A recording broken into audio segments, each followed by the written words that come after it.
साईं प्रणाम। City one में आपका स्वागत है। आप देख रहे हैं दिन भर। मैं हूं सुजीत सिंह। आइए अब नजर डाल लेते हैं आज की सुर्खियों पर। वरिष्ठ पुलिस अधीक्षक ने संबंधित कार्यों के साथ निर्माणाधीन एम्स थाने का किया निरीक्षण। पूर्वोत्तर रेलवे क्रीड़ा संघ के तत्वावधान में 65वां अखिल भारतीय रेल पुरुष क्रिकेट चैंपियनशिप प्रतियोगिता का हुआ आयोजन। भारतीय पेंशनर्स मंच के तत्वावधान में पेंशनर की विभिन्न समस्याओं को लेकर अधिवेशन का हुआ आयोजन। गोंडा जंक्शन पर यार्ड रिमॉडलिंग कार्य को लेकर 17 मई से विभिन्न तिथियों में लगभग 82 ट्रेनें रहेंगी निरस्त। पूर्वांचल की सबसे बड़ी मंडी हिंदी बाजार में आग लगने पर नहीं है कोई समुचित व्यवस्था, कभी भी हो सकता है बड़ा हादसा। एसआईसी ने जानकारी का इंसेफेलाइटिस जैसी भयावह बीमारी पर पूर्ण रोकथाम के लिए सभी सरकारी अस्पतालों में है समुचित व्यवस्था। गोलघर काली मंदिर व आसपास के व्यापारियों ने पार्षद अजय राय के नेतृत्व में विभिन्न मांगों को लेकर नगर निगम अधिकारियों को सौंपा ज्ञापन। और आगामी 20 से 28 मई तक मारवाड़ी सेवा समिति के तत्वावधान में 7 से 15 वर्ष तक के बच्चों के लिए प्रतिभा प्रशिक्षण शिविर का होगा आयोजन। वरिष्ठ पुलिस अधीक्षक डॉक्टर विपिन ताड़ा द्वारा निर्माणाधीन एम्स थाने का निरीक्षण किया गया। इस दौरान भवन निर्माण में लग रही सामग्रियों की गुणवत्ता देखी गई व मानक के अनुरूप सामग्री का प्रयोग करने तथा कार्य को जल्द से जल्द गुणवत्तापूर्ण तरीके से पूरा करने का निर्देश दिया गया। इस दौरान क्षेत्राधिकारी कैंट श्यामदेव सहित अन्य संबंधित अधिकारी मौजूद रहे।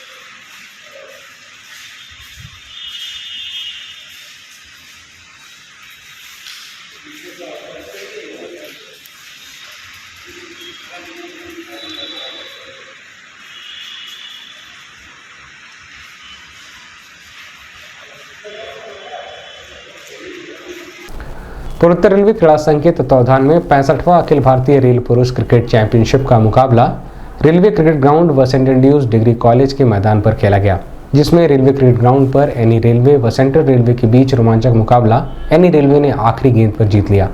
वहीं सेंट एंड्रयूज डिग्री कॉलेज के मैदान में पश्चिम रेलवे व पश्चिम मध्य रेलवे के बीच मैच खेला गया, जिसमें पश्चिम रेलवे ने जीत दर्ज की। बता दें कि प्रतियोगिता का फाइनल मुकाबला 21 मई को होगा।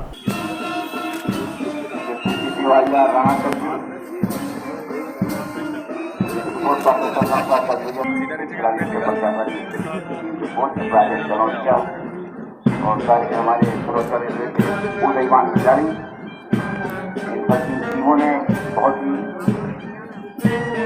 जबरदस्त मैच जीत यहाँ नॉकआउट करना प्रयास किया है। निश्चित तौर से सभी टीमें बहुत ही तंदुरुस्त हैं और मैच बहुत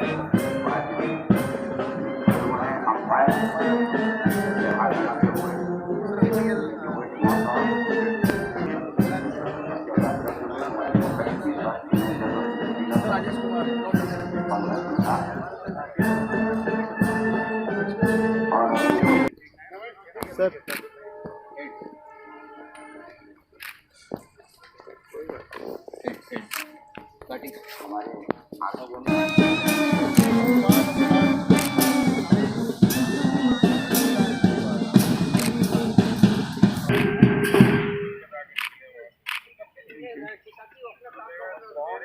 किया जाए, बाकायदा उद्घाटन संपन्न होगा और ये आकाश की तरफ जाता हुए गुब्बारे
इस संबंध में सिटीवन संवाददाता से बात करते हुए पूर्वोत्तर रेलवे के मुख्य जनसंपर्क अधिकारी पंकज कुमार सिंह ने बताया। ये 65वां अखिल भारतीय रेल पुरुष क्रिकेट चैंपियनशिप नॉकआउट टूर्नामेंट है। ये inter railway tournament league matches 4 अलग अलग स्थानों पे होते हैं। वहाँ से कुल 8 टीमें जो विजयी टीमें होती हैं वो ऊपर आती हैं और उन टीमों का नॉकआउट मैच यहाँ गोरखपुर में खेला जा रहा है। इस तरह की प्रतियोगिता पहली बार गोरखपुर में आयोजित की जा रही है पूर्वोत्तर रेलवे द्वारा और आज इसका इनॉग्रेशन हुआ। यहाँ पे पहला quarter final central railway versus north eastern railway खेला जा रहा है। सेंट्रल रेलवे ने पहले बैटिंग करते हुए 40 निर्धारित ओवरों में कुल 217 रन बनाए और मैच अभी चल रहा है। दूसरा क्वार्टर फाइनल सेंट एंड्रूज में खेला जा रहा है। कल 2 और क्वार्टर्स होंगे, एक यहाँ पर और एक सेंट एंड्रूज क्रिकेट ग्राउंड पे। इसका फाइनल मैच 21 को होगा, यानी कि 21 तारीख को होगा और उसी के बाद इसका समापन समारोह भी होगा। गौतम बुद्ध जयंती के अवसर पर गोरखपुर कलेक्ट्रेट बार एसोसिएशन की मीटिंग हॉल में भारतीय पेंशनर मंच के तत्वावधान में राष्ट्रीय महामंत्री BS यादव के नेतृत्व में अधिवेशन का आयोजन किया गया, जिसमें पेंशनरों की विभिन्न समस्याओं को लेकर सरकार का ध्यान आकृष्ट कराते हुए अपनी जायज़ मांगों को जल्द से जल्द पूरा कराने की मांग की गई। इस दौरान बड़ी संख्या में भारतीय पेंशनर्स मंच के पदाधिकारी व कार्यकर्ता मौजूद रहे।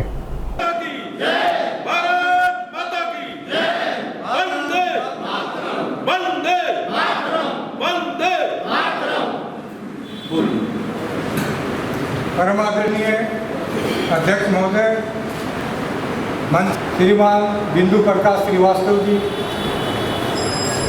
गोरखपुर इकाई के संयोजक श्रीवास्तव जी, राष्ट्रीय कार्यकारिणी के सदस्य हैं। ये राष्ट्रवादी पेंशनरों का एक अखिल भारतीय संगठन वाले ऐसे तमाम पेंशनरों को संगठित करने का कार्य भारतीय पेंशन मंच पिछले 4 साल से निरंतर कर रहा है। आज देश में 17 राज्यों और 36 विभागों हमारे पेंशनर साथी भारतीय पेंशन मंच के विधिवत सदस्य बने थे। ये जो भारतीय पेंशन मंच है किसी एक विभाग का नहीं है। एक बात हम आपको स्पष्ट बताना चाहते हैं कि स्थापना के दिन से ही, यद्यपि स्थापना के समय केवल 10 पेंशनर ने 10 पेंशनर भारतीय पेंशन मंच की स्थापना की, लेकिन 10 पेंशनर में केवल एक विभाग के पेंशनरों का संगठन नहीं है, क्योंकि हम ज़्यादातर साथी डाक विभाग से सेवानिवृत्त हैं और मैं भी डाक विभाग से सेवानिवृत्त हूँ। कवरेज देनी शायद कवर हो गया आपका, है ना, तो बाद में। इस संबंध में सिटीवन संवाददाता से बात करते हुए भारतीय पेंशनर्स मंच के राष्ट्रीय महामंत्री BS यादव ने बताया, यहाँ पर CGHS की फैसिलिटी नहीं है।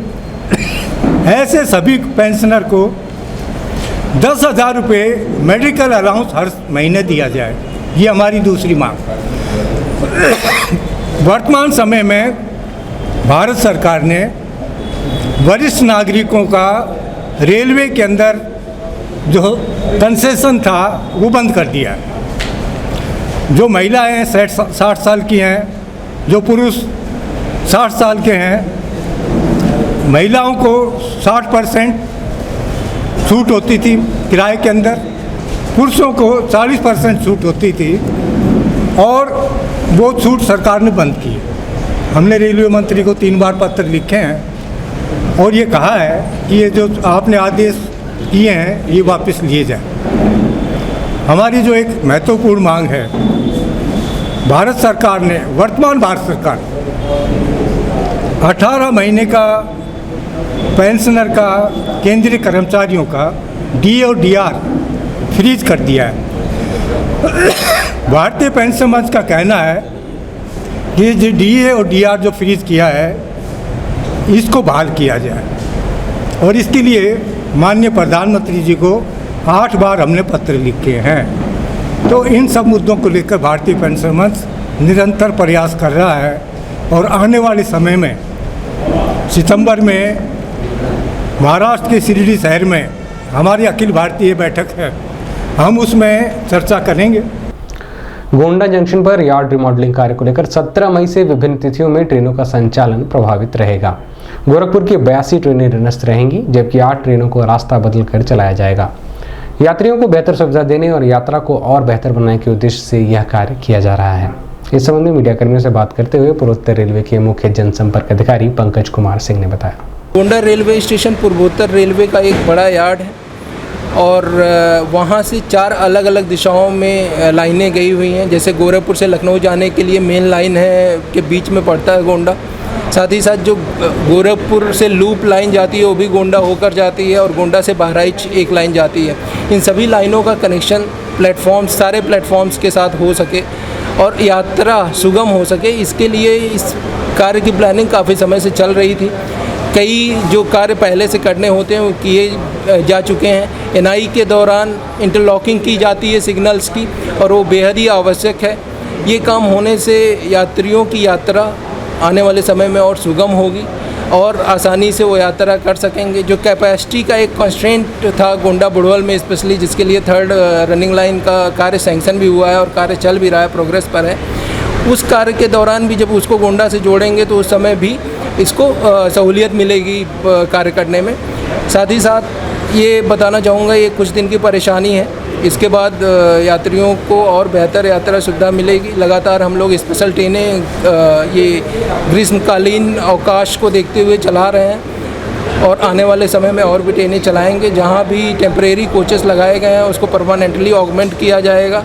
कुछ स्पेशल ट्रेनें जहां आवश्यकता है उनको आवश्यकता अनुसार रेगुलर भी किया जाएगा। अभी वक्त एक छोटे से ब्रेक का, मिलते हैं ब्रेक के बाद। नमस्ते, मैं हूं दिया मिर्जा। आप देख रहे हैं गोरखपुर का नंबर 1 चैनल सिटी 1। आप देख रहे हैं गोरखपुर का नंबर 1 चैनल सिटी 1।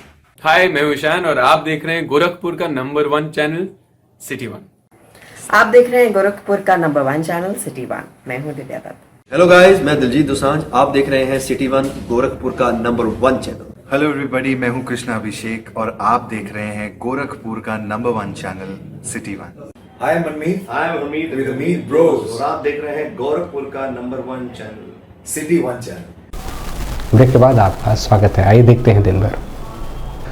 पिछले दिनों दिल्ली में आग की घटना से 2 दर्जन से अधिक लोगों को अपनी जान गंवानी पड़ी थी। ऐसे में लगातार जिला प्रशासन व अग्निशमन विभाग बहुमंजिला इमारतों, सरकारी भवनों, भीड़भाड़ वाले क्षेत्रों व बाजारों में अग्निशमन व्यवस्था को चुस्त दुरुस्त बनाने का निर्देश दिया है। सराफा व्यवसायी संघ के अध्यक्ष पंकज गोयल का कहना है कि किन्हीं कारणों से यदि आग लगती है तो दमकल की गाड़ियों को पहुंचने में घंटों लग जाएगा, क्योंकि यहाँ की सकरी गलियां अवैध निर्माण की भेंट चढ़ चुकी हैं और संबंधित जीडीए और नगर निगम विभाग इस पर ध्यान नहीं दे रहा है, जिससे कभी भी कोई भी बहुत बड़ा हादसा हो सकता है।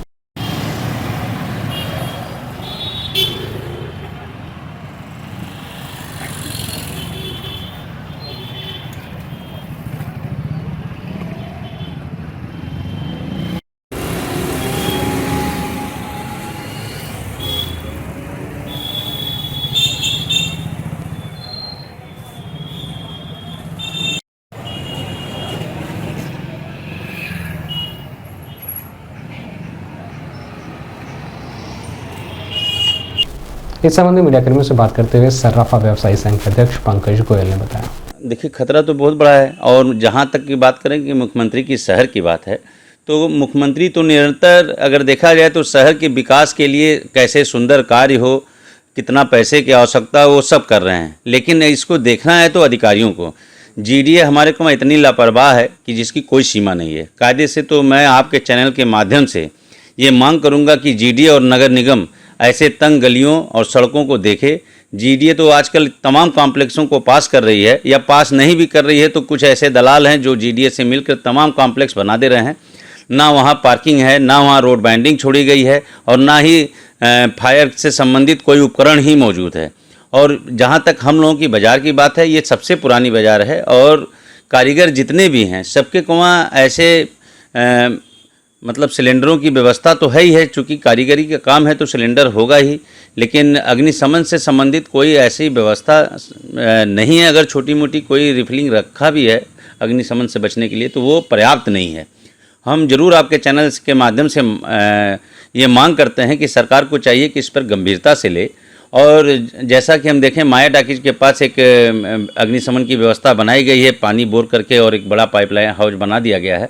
ऐसे ही एक बड़ा हाउस बना के बंधु सिंह पार्क में व्यवस्थित की जाए ताकि अगर आवश्यकता पड़े तो अगल बगल के बाजारों को पानी मुहैया कराया जा सके। इंसेफेलाइटिस जैसी जानलेवा बीमारी को लेकर लगातार प्रदेश सरकार स्वास्थ्य विभाग के माध्यम से आमजन को जागरूक करने के साथ ही समुचित चिकित्सा व्यवस्था सभी सरकारी अस्पतालों में उपलब्ध करा रहा है। इसी क्रम में नेताजी सुभाष चंद्र बोस जिला चिकित्सालय में भी इंसेफेलाइटिस को लेकर सारी तैयारियां मुकम्मल कर ली गई हैं। यहां पर आने वाले मरीजों को दवाइयां, सरकार से मिलने वाली सुविधाएं सहित अन्य व्यवस्थाएं दी जा रही हैं। बता दें कि शासन के निर्देश के क्रम में पिछले 3 सालों में इस भयावह बीमारी से किसी भी मासूम की मौत नहीं हुई है, जिसको लेकर स्वास्थ्य विभाग लगातार विभिन्न प्रकार के कार्यक्रमों को आयोजित कर आमजन को जागरूक करने में लगा हुआ है। इस संबंध में मीडियाकर्मियों से बात करते हुए जिला चिकित्सालय के SIC डॉक्टर JPS सिंह ने बताया। इंसेफेलाइटिस को लेकर हमारे यहाँ सब साधन उपलब्ध हैं, डॉक्टर हैं, सिस्टर हैं, दवाइयाँ हैं। उनके लिए जान बचाने के लिए जो आवश्यक इंस्ट्रूमेंट है वो सब उपलब्ध और क्रियाशील है। पिछले 3 सालों का हम आंकड़ा देखें तो पिछले 3 सालों में हमारे अस्पताल में कोई डेथ नहीं हुई है और प्रोग्रेसिव आंकड़ा मतलब 54 और 32 है। ये शो करता है कि इसका जो फैलाव है बीमारी का वो काफ़ी कम हो गया है। क्या वजह है, क्या मतलब इसकी एक वजह हम जो पिछले 2 सालों में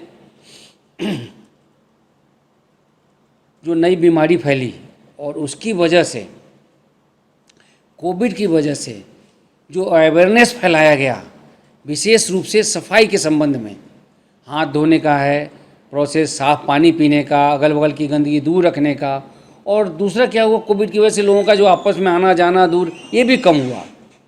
और इसके साथ ही इस प्रोग्राम में हमारा स्कूल, आंगनबाड़ी, ग्रामीण क्षेत्र में हमारे पंचायत राज, इन सब ने मिलकर काम किया। नगर पालिका जो है वो उन्हें छिड़काव करवाया। मैंने हर तरह से ये को इफेक्ट मतलब 5-7 डिपार्टमेंट का मिलके चला, जिसकी वजह से कमियां आज हम लोग पा रहे हैं। और ये ऐसा ही चलता रहा तो संभवतः हम लोग उन्मूलन की तरफ पहुंच जाएंगे। गोलघर काली मंदिर व आसपास के क्षेत्रों में दुकानदारों की विभिन्न समस्याओं को लेकर पूर्व उपसभापति व पार्षद अजय राय ने नगर निगम के संबंधित कार्यों को ज्ञापन सौंपकर उचित कार्रवाई की मांग की है। बता दें कि व्यापारियों की मांग है कि दुकानों के ऊपर बारिश से बचने के लिए लगाए गए छाजन को नगर निगम द्वारा लगातार तोड़ा जा रहा है, जिसको रोका जाए। साथ ही नालों के पास कूड़ेदान लगवाए जाए, जिससे कि दुकानों से निकलने वाले कूड़े को एक निश्चित स्थान पर रखा जा सके। इस दौरान SP traffic doctor MP Singh व अन्य संबंधित लोग मौजूद रहे। सारे लोग रख लेंगे, हम लोग जो है उसका 200, 400, 500 जो होगा तो वो गार्ड हमारा उतने दूर के बीच में लाइन के बाहर गाड़ी खड़ा नहीं करने देगा, और जो गाड़ी आएगी उसको आप अपना आपके सहयोग से लाइन में लगवा लेगा। ये कर लीजिए। और वो वाली पुलिस देगी एक दिन, फिर 2 दिन कहीं ड्यूटी आएगी वहाँ चले जाएंगे, तो उससे काम नहीं। एक गार्ड हम रख लेंगे, हम परमानेंट।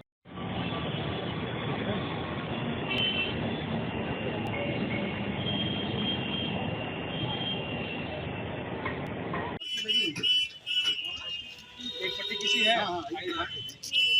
पट्टी किसी हुई है? पहले की बहुत आ रहा भैया, पीछे गया, पीछे कुछ मांगला सीट वाले से ना, लेकिन आप जल्दी से। इस संबंध में मीडियाकर्मियों से बात करते हुए उप सभापति व पार्षद अजय राय ने बताया। अवैध मान के तोड़ रहा है, उसको रोकने के लिए और बाहर के साइड में, सड़क के बाहर के साइड में नाले के आगे कूड़ेदान रखवाने के लिए इन लोगों की मांग थी। और तीसरी मांग थी कि लाइन एक कोई खींच जाए, जिसके अंदर जो गाड़ी है कारीगर अपना गाड़ी बनावें और बाहर जो लाइन के बाहर हो उधर ना बनावें। इन्हीं सब मुद्दों के लिए था। दूसरा ध्वनि प्रदूषण था, जो चौराहे पर ITMS का लगा हुआ है सिग्नल के लिए, उसके लिए था कि वो उसको वॉल्यूम कम कर दिया जाए या कोई समय निर्धारित कर दिया जाए, उस समय के अंदर ही वो बजे। इन्हीं सब मुद्दों को लेकर नाले के किनारे भी देखा जाए तो इन लोगों का नाले के किनारे दुकान है, जिसका अप्रोच बढ़ाया गया था जी। नाले के किनारे वैसे भी उसको अतिक्रमण के रूप में डालना, नाले के एक्चुअली नाले के पीछे है इनका जी, दुकान भी है और छज्जा भी, दोनों नाले की। इसीलिए इस बात पर सहमत हुआ है ना कि हम लोग चल के नगर आयुक्त से बात करेंगे कि उसको अतिक्रमण में न लिया जाए। वो छज्जा है धूप और पानी दोनों से बचाने के लिए। वैसे भी नाले के पीछे है वो। हाँ हाँ एकदम एकदम नाले के पीछे है, आप भी देख लीजिएगा, नाले के पीछे ही है पूरी। हम लोग तो देख ही रहे हैं। गोरखपुर जर्नलिस्ट प्रेस क्लब सभागार में मारवाड़ी सेवा समिति गोरखपुर लगातार सामाजिक सरोकार से संबंधित कार्यक्रम का आयोजन करती रहती है। इसी क्रम में समिति द्वारा बच्चों की प्रतिभा प्रशिक्षण शिविर का आयोजन 20 से 28 मई तक पार्क रोड स्थित एक होटल में किया जा रहा है, जिसमें 7 वर्ष से 15 वर्ष तक के बच्चों को विभिन्न विधाओं में प्रशिक्षण दिया जाएगा। इस संबंध में पत्रकार वार्ता कर प्रतिभा प्रशिक्षण शिविर के समन्वयक गौरीशंकर सरावगी ने बताया।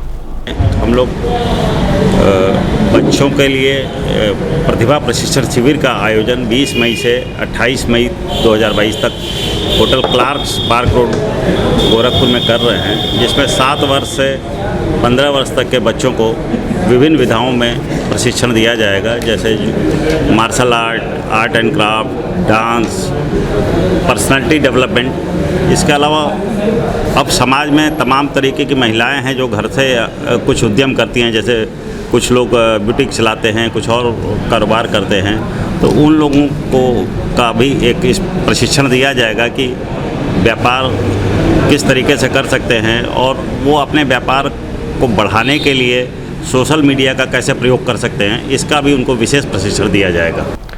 दिन भर बस इतना ही। आइए नजर डाल लेते हैं आज की सुर्खियों पर।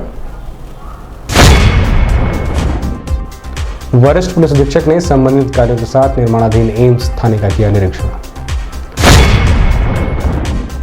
पूर्वोत्तर रेलवे क्रीड़ा संघ के तत्वावधान में 65वां अखिल भारतीय रेल पुरुष क्रिकेट चैंपियनशिप प्रतियोगिता का हुआ आयोजन। भारतीय पेंशनर्स मंच के तत्वावधान में पेंशनर की विभिन्न समस्याओं को लेकर अधिवेशन का हुआ आयोजन। गोंडा जंक्शन पर यार्ड रिमॉडलिंग कार्य को लेकर 17 मई से विभिन्न तिथियों में लगभग 82 ट्रेनें रहेंगी निरस्त। पूर्वांचल की सबसे बड़ी मंडी हिंदी बाजार में आग लगने पर नहीं है कोई समुचित व्यवस्था, कभी भी हो सकता है बड़ा हादसा। एसआईसी ने जानकारी का इंसेफेलाइटिस जैसी भयावह बीमारी पर पूर्ण रोकथाम के लिए सभी सरकारी अस्पतालों में है समुचित व्यवस्था। गोलघर काली मंदिर व आसपास के व्यापारियों ने पार्षद अजय राय के नेतृत्व में विभिन्न मांगों को लेकर नगर निगम अधिकारियों को सौंपा ज्ञापन। और आगामी 20 से 28 मई तक मारवाड़ी सेवा समिति के तत्वावधान में 7 से 15 वर्ष तक के बच्चों के लिए प्रतिभा प्रशिक्षण शिविर का होगा आयोजन। अगले अंक में आपसे फिर मुलाकात होगी। साईं प्रणाम।